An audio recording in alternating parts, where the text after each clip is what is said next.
Hello guys, welcome back. In this video, I'm gonna show you how you can see who viewed your Facebook profile. So let's get started. Firstly, open up Facebook app.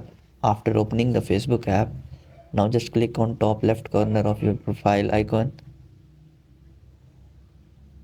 After tapping on your profile picture, just click on three dots, which is option button.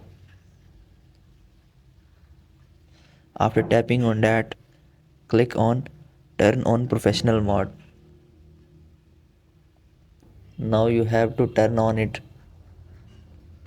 After turning professional mode, now your profile is switched to professional profile. Now click on see dashboard and now click on see more insights. After tapping on see more insights, whenever someone view your Facebook profile, you will be able to see them. I think this information might be helpful to you. Thanks for watching. Do like, share, subscribe. Thank you so much. Bye bye.